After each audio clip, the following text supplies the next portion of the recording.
Free bus పెట్టడం మంచిదండి. చంద్రబాబు నాయుడు వచ్చాక చాలా వరకు అన్ని బెటర్మెంట్ అన్ని పెడుతున్నాడు. చాలా పేదవాళ్ళకి గాని అందరికి అవకాశం ఉన్నట్టు ఉంది. చాలా మంచి పద్ధతి పెట్టాడు చంద్రబాబు నాయుడు. చంద్రబాబు నాయుడు వచ్చినాక అన్ని మంచి పద్ధతులు, అమ్మఒడి గాని పిల్లలకి అన్ని బాగున్నాయండి.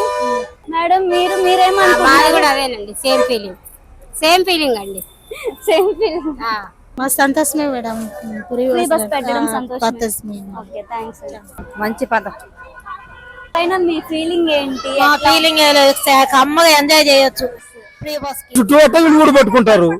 మరి ఏముంది, నా సీటు చుట్టూ పట్టుకుంటారు.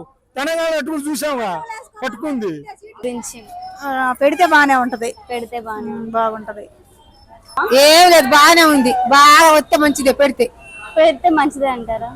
ఫ్రీ బస్ పెడుతున్నారు కదా రేపటి నుండి, దీనిపైన మీ ఫీలింగ్ ఏంటి? ఏం లేదులే, బానే ఉంటదిలే. బాగా లేకపోతే నెల 2 నెలలు తీసేయచ్చు కదా. అది ఏం పర్లేదు, బస్సులు పెడితే ఇబ్బంది ఏం లేదు. అమ్మా, మాకు free bus నచ్చింది. పథకం? మాకు నచ్చింది. నచ్చింది. లేదు, చాలా బాగుంది. ఇలా ఫ్రీ బస్ అనేది పెట్టడం వల్ల అందరికి, మహిళలందరికీ అయితే చాలా బాగా ఉంటుంది. అవి లేని డబ్బులు లేని పక్షంలో ఇది అనేది మంచి అవకాశం అనే అనుకోవాలి. ఫ్రీ బస్ మంచిది. ఓకే, మీకు ఫుడ్డేనా పెట్టడం?